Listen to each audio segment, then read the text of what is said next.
Good afternoon. I'd like to start by conveying my thoughts to the people of Christchurch following yesterday's earthquake. While these quakes are not unexpected, they are very unsettling for people. The good news is that there was no loss of life or serious injury, and at this stage damage to people's homes, buildings and key infrastructure appears to be quite minimal. As we approach the first year anniversary of February 22nd earthquake, the government remains committed to the people of Canterbury. Overall, Christchurch is recovering strongly, and residents can take comfort from the fact that the city is being rebuilt to a very high standard. But I would encourage anyone who's feeling stressed to seek help through the channels we've put in place since the earthquake events began. Just to let you know, next Monday I'll join Minister Brownlee at the 5-year memorial of the February 22nd quake. Therefore there'll be no post-cabinet press conferences with the media stand up in Christchurch. As you may have seen, new figures are out today showing more New Zealanders than ever before connecting to ultra-fast broadband. We've reached the halfway point in the 8-year project with 60% of the build complete. Uptake is exceeding expectations. 12 months ago, around about 5,000 New Zealand households and businesses were being connected each month. This has now doubled to 10,000 per month. Today, more than 875,000 households and businesses are able to connect to ultra-fast broadband. We're also close to having all businesses able to connect. 13 regional towns are fully fibred, another 6 will be completed by July. The Rural Broadband Initiative is also making steady progress in our regional communities, and uptake of that is nearly 37%. Almost 280,000 rural households and businesses can now access fixed wireless or improved fixed line broadband. This includes every rural hospital and every school in the country. The ultra-fast broadband and rural broadband initiatives have also created around about 4,000 jobs. Faster, more reliable broadband is a key part of the national-led government's program to drive innovation, create jobs and grow New Zealand's economy. As you know, on Thursday I'm travelling to Sydney for the annual Australia New Zealand Leaders meeting. I'll be accompanied by a business delegation of around about 30 people.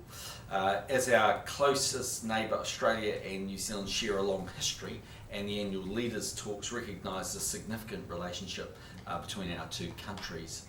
Prime Minister Turnbull and I will discuss a wide range of topics including trade, regional and security issues. The meeting will also provide a further opportunity to discuss New Zealanders living in Australia and the ongoing management of deportations from Australia. Following our meeting, Prime Minister Turnbull and I will speak to around about 700 business leaders at the Trans-Tasman Business Circle function. I'll also meet with New South Wales Premier Mike Beard and attend a tourism event. In terms of the House this week, Parliament's in session. Obviously we'll progress the Prime Minister's statement in terms of legislation. We'll also continue with the Home and Community Support Settlement Bill and the Social Housing Reform Bill. I'm in Wellington tomorrow and Wednesday, as you expect, and on Auckland on Thursday before heading to Australia. Do you expect to make any headway with the Australians, New Zealanders living in Australia and the deportation? Look, it's a little too early to tell at this stage, but obviously it's going to be a topic of conversation. It's something we've been lobbying the Australian government for, which is better rights for New Zealanders in Australia. So we're ever hopeful that some progress will be made there, but let's see how it goes. Where are things at with the government's decision looking at increasing refugee quota? So this year as the review process takes place, that happens every 3 years.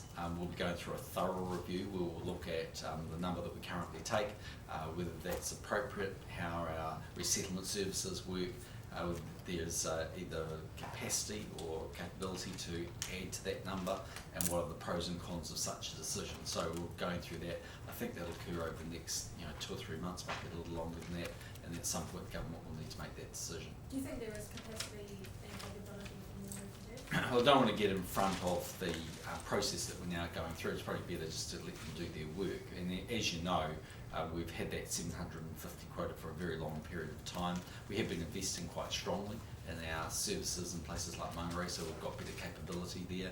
We do like to keep a buffer for emergency commitments, as we made with the Syrian refugees late last year, but it's just a little too early for me to tell. There's been a whole lot of people here at Parliament today calling for the quota to be at least doubled. Do you think it could go as far as being doubled? Look, I just don't want to speculate on that. I just need to see the reports and see the advice, and then we can make a calculated and sort of considered position. Would you expect to talk about the issue of boat people with Malcom Turnbull? I mean, there was the episode last year where a boat was allegedly turned back to cash payments. Is that something that you need to start talking about? We've never had any discussions about how they stop the boats coming to Australia. So I'm not really, I've seen media reports, but I'm not aware of payments if they make those. I doubt it'll be a big topic of conversation solely because I think they would say they've been very successful at turning back the boats, and I don't think they've had any for quite a long period of time. I mean, it may come up in terms of regional issues that we discuss, but I don't think it'll be a significant topic. What about that 150 places that New Zealand had offered to Australia that we would take? I mean, there were people on Nauru at the start of the year pleading with Australia to let New Zealand take up the offer. Yeah, I mean, look, that offer is there.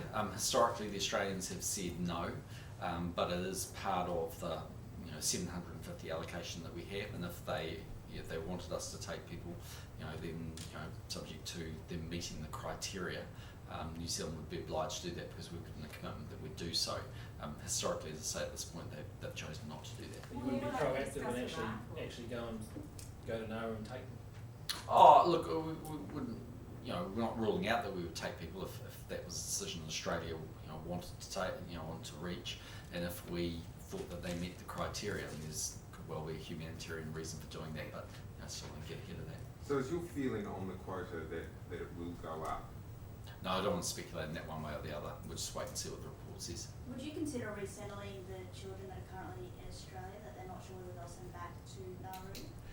Again, we historically we've gone every year that we've had this offer in place, if you like, to Australia and asked them whether they'd like to exercise that. To this point, they've always said no. If they changed that and asked us to do something and honour that commitment, we almost certainly would, because we're good for our word. But we just need to see how that works. I mean, at this stage, we haven't made any other offers. But that would extend to the children that are in Australia that could be sent back to Nauru?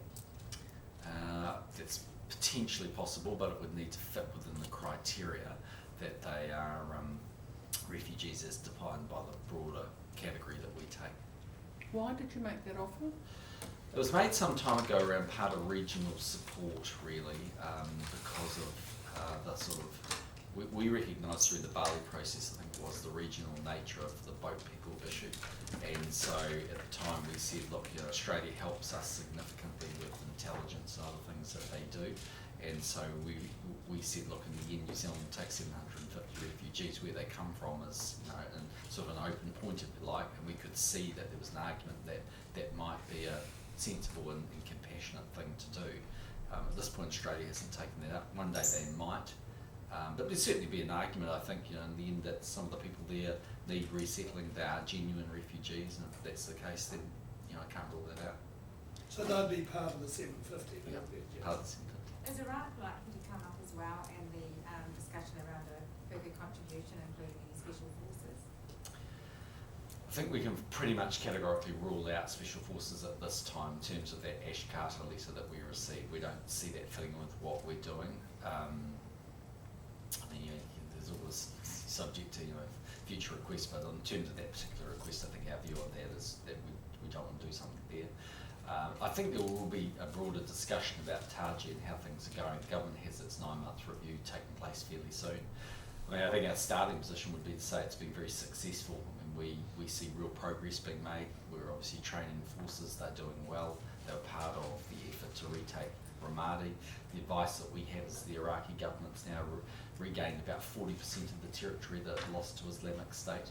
So I think on all accounts, actually, it's been a very successful mission, but we'll have that discussion. So categorically rule out SAS going to Iraq in the full. Well, in terms of the letter that, I can never foretell all things in future, but on the letter that we've received, it's not my intention to send SAS. So I don't think it fits with what the Iraqi government actually wants. I'm not sure exactly what the Americans would want them to do, but actually the Iraqi government, Prime Minister al-Badi was quite clear with me when we were there, that's not what they want. They want their troops trained, and they actually want to fight their own battles. Have you told Ash Carter that yet? Don't know if that's been communicated yet, I'm not sure. And that hasn't come up again during the meetings that Jerry Brownlee is at? As far as I'm aware, I haven't had a really full debrief with him. I think the meeting he had in Brussels was sort of broader issues, but not specifically, I don't think, on that. Do you think you'll talk about Helen Clark and Kevin Rudd? Oh, it's not on the agenda per se, but you know, it may well come up as a discussion about Helen Clark's candidacy for the Set Gens job if she puts her name forward. And in reality, you know, I think she'd do an outstanding job, and I think if she decided to put her name forward, then I'm going to go and lobby every leader that I have a relationship with around the world to try and support her, and that would of course include Australia. It's not a question of, you know, sort of one versus the other. It's just that, you know, our support would be, you know, firmly behind Helen Clark. So there may be a discussion, but it's not on the formal agenda. Just looking back at the refugees issue, you know, that boatload that Corin asked you before that got stopped in Indonesia, you know, do you believe that they were really seriously going to get to New Zealand? I don't know whether they could make it. I think at the time the advice we had was that the boat had the capability of making it to New Zealand, but I don't have all the details some time ago. What has happened over the time that I've been Prime Minister and this issue's been relevant is that the advice I've always received is that the officials believe it's highly likely at some point a boat will come to New Zealand. I think everybody acknowledges it's difficult, it's a long way away, it's far more challenging than Australia, but there's always been a belief within the officials that advise me that a boat is likely, and we know there's certainly a desire there because there's plenty of boats that have indicated they want to come to New Zealand. On Auckland housing, are you concerned that the Auckland Council could do a backflip on its plans for intensification? There's been a meeting last week and there's a whole bunch of residents and councillors saying we don't want this intensification. Does this put your strategy at risk? Well, we need to build, you know, we need to see more houses built in Auckland, and government can play its part in that, both through special housing areas and through the work we're doing of releasing government land.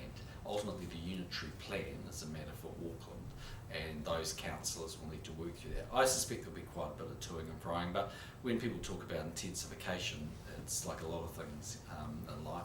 I think there's some areas where they believe intensification makes sense, would broadly be widely supported, and there are probably some places where it would come up against some significant resistance. It'll be a matter for the council to work its way through that. Are you disappointed that some of the councillors who are normally backing National are really campaigning to stop this intensification? Well, it's not National's unitary plan, it's the Auckland Council's unitary plan, but the government recognises that there needs to be more houses built in Auckland, and as part of that, you know, I've said publicly on many occasions that would include Auckland spreading out and Auckland becoming, you know, denser and therefore, you know, there being more high-rise and higher structures and more infill housing taking place.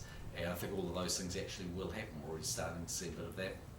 And some places are not going to be terribly controversial. I think in the CBD area, places, some parts of West Auckland. I mean, it just depends. You know, like all of these things, I think they'll find a pathway through that suits most people. Not everyone will agree with it, but you'll see a fair bit of it. And what would be your message to the local Auckland MPs in your party? Are they allowed to take a personal view on this?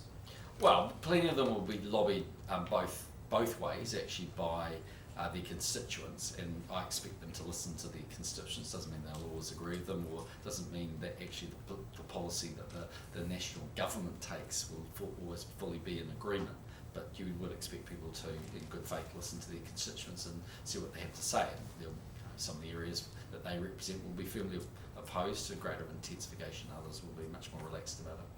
Prime Minister, just looking at the issue to do with Serco, in the court case today, Serco revealed that in 2009 there was an investigation into fight clubs at Mount Eden, so that's back when it was in public control and back when Judith Collins was Minister. Does that concern you that fight clubs have been going on for so long, for 7 years perhaps? I just don't have any details on that until I knew exactly what they were talking about and how widespread that was known and all those facts. I just wouldn't want to comment. What about if Serco were implying that the government knew that there were fight clubs at Mount Eden before it had a contract with them and didn't tell them? As you pointed out, this matter is a matter before the courts at the moment. There's also a review that's been undertaken, which I think they're judicially reviewing, and it's just not territory I can wade into at the moment. Is it worth checking with Judith Collins as your Minister as to whether she knew back in 2009 if there were fight clubs at Mount Eden and didn't tell Serco before Well, I'm not aware of all those, and I'm not going to get into all those assertions in the public domain. You're welcome to take it up with it. Labor MP Chris Farfoy has put out a statement this afternoon questioning costs paid on behalf of Nick Smith's press secretary for attending a National Party event. Are you aware of the situation and whether the rules have been followed? Well, I've seen the media reports. I mean, in terms of what I think Ministerial Services said about it, was it met the rules. And there are obviously rules that need to be met, and that's my expectations, that people would meet the rules as the Minister for Ministerial Services. But it's quite legitimate actually that an expense would be paid, because it's important to understand that Nick Smith was there. He brought his press secretary there, and while it's a National Party event that spanned for a couple of days, he was actually making a public policy statement, so he had a press secretary with him. The money that was paid, as I understand it, was reimbursement for food. It was dinner. It wasn't a fundraising event, it was paying for their dinner. No different from if the person was travelling with Minister Smith when he was on the road doing any other sort of public consultation paid for dinner. So they're very strict rules, and they just got to meet them. So Mr. ministerial- Farfoy's allegation is that a dinner like that at a party conference is always partly fundraising anyway, so wouldn't that be the case? No, and as I understand it, I mean, in the end they'll need to satisfy themselves that they followed the rules, but no, they don't make money out of those things. They make money out of other things they might do, but not that. It was a party conference. But do you think it's acceptable that the taxpayer should pay for a meal at a National Party event for a press secretary?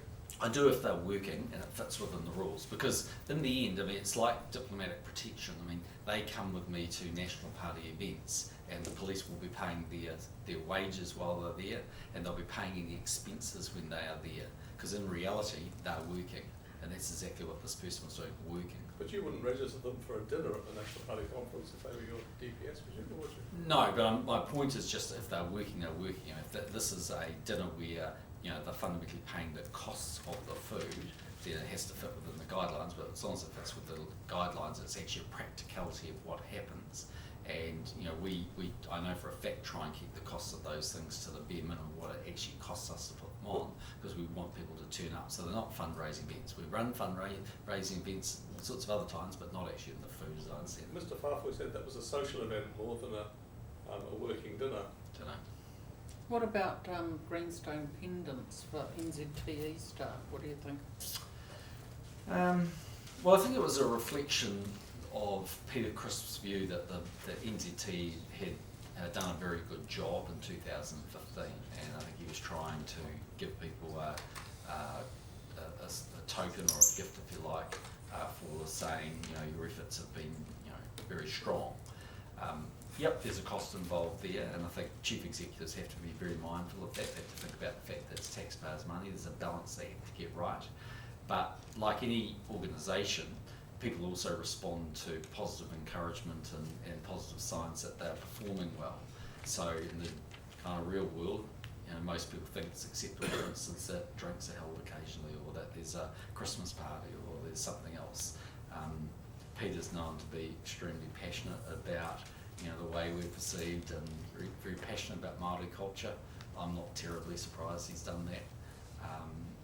It'd be for him to I think justify that it fits within the overall criteria, but given it was about $60 a person, maybe they didn't spend money on something else. They generally stuck to pretty tight budgets. Prime Minister, we're running a story tonight about the Foreigners Cemetery in Rarotonga, Yeah. Where we've discovered that 3 New Zealanders' graves have washed away into the sea, and this is due to neglect by the Cook Islands government. That cemetery's on Crown land. First of all, are you familiar with this issue? No, I mean, only in sort of a brief thumbnail sketch. Okay. I mean, my understanding is that there are people that are buried there for a variety of reasons. So some of them were World War I graves, I think. Some were people that had actually gone to the Cook Islands for cancer treatment, as I understand it. So they must have been convalescing there, I guess. There are other people, like tourists, that have been killed there. But look, in the end, the responsibility for those graves, the responsibility of the Cook Islands government. What message would you want to send to them? Because this is not a New Zealand government issue. This is about how that government has dealt with their Crown land and how they've neglected the cemetery for a long time. Well, I don't know all the details. I mean, the truth is it wouldn't be the only neglected graveyard in the world. I mean, you go past many of them. In fact, you go past a few in New Zealand and you can see pretty neglected graveyards from time to time.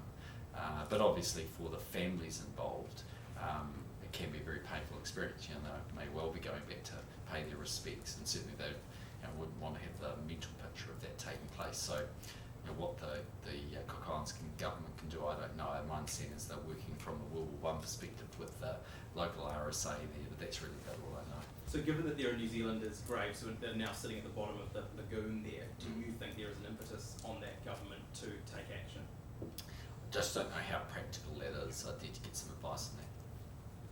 Minister, just on plain packaging, considering the success of the Australian government over the summer on that case, and that you were waiting for the outcome of that case, would you consider re-putting up the legislation? Well, the bill's currently before the House.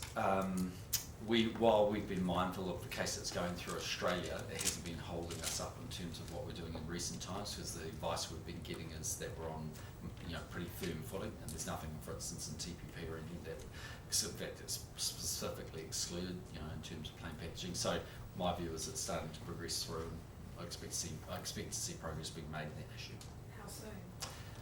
I don't know. It's a matter that we're discussing at the moment, but it's currently working its way through the House. But sooner as opposed to later, I think actually. Because the government has specifically said it was waiting the outcome of that Australian case.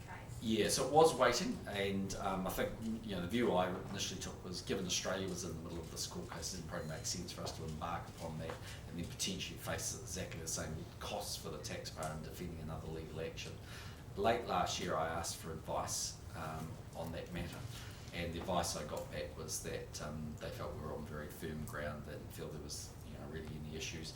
A number of other countries had moved on plain packaging, and we were doing so without court cases being brought against them. So we're feeling a lot more confident about that. The bill's now progressing through, and it's my expectation it'll become law at some point. Could it, given that it's about, I think at about second reading, couldn't so. that happen quite quickly this year? I would have thought so. You said this morning you're expecting to be facing TPP protests throughout the year. How does that feel, being booed at your public events now, and what are you going to do to counter it? Well, I'm going to carry on going to public events. The funny thing yesterday was that it was by far, in the entire time I've been Prime Minister and going to the big gay out, the strongest reception I've got positively. So, it may be the way things are always written up in the paper, but actually on the ground, people were really, really positive and very supportive of what we were doing. But there was a group of people that hijacked that event for their own purposes. And I think that really deeply frustrated people there, because there's a hell of a lot of people there who are celebrating, their sexuality, and who are celebrating the gains that have been made for gay and lesbian rights. And you could see just with the organisers how frustrated they were, because with the greatest respect, TPP is not a gay and lesbian issue. It's an issue about free trade for New Zealand. It was certainly when I got off the stage, there were a lot of people that came up to me and said they were just really embarrassed by the people that were there. They were quite a sort of militant sort of group, largely wearing Mana t-shirts and to a certain degree green stickers. Are you going to try and minimise the sort of event that you have, or minimise some of your public engagements? No, I don't think so. I'll just let the public judge it for what it is. Look, it's crossed my mind that these people would be pretty rowdy when I went on the stage. They actually were last year as well. It was over a slightly different issue, but it was the same people. I recognise one or two of them. It's something that stopped me going out there and doing things. Because at the end of the day, the message around TPP is that it's going to be a very good thing for New Zealand, and it's going to be strong for us as an economy and for prosperity and creation of jobs. And I'm not going to back away from it just because, or back away from engaging with other New Zealanders, because you get a small group of very noisy protesters. Prime Minister, I know you're just about to get away there. Just one last question on the refugees issue. I was close to getting there. Do you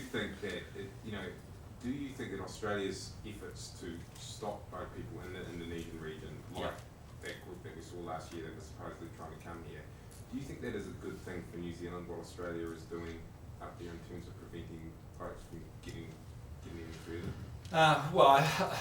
I've always believed that we should accept migrants from around the world, and we should accept refugees. But I think people should come through a legitimate process. And what Australia's been trying to do is to stop illegitimate people coming to Australia. And so in that regard, we've supported them in the views that they have taken. We don't know all of their policies, we don't get involved in that, we don't have those discussions. There's no question that their vigilance there and the work that they've done essentially discourage people coming to New Zealand as well, because some of those boats, if they couldn't have got to Australia, would have tried to come to New Zealand. That's certainly the indications that we've had, and we've seen that on a couple of occasions where the Australians have, have ended up intercepting boats that would have come to New Zealand otherwise. But you'd have to say as a policy, whatever the rights and wrongs of it, it's in recent times worked, because the number of boats coming have been very low. And the Australian government, not that it's for me to defend their position, would say that the previous huge number of boats coming to Australia actually claimed the lives of a great many people. That people had died at sea, died in very unseaworthy boats, and that it had been very dangerous activity, essentially peddled on very, very vulnerable people by these smugglers. Thank you. Okay. Thank you.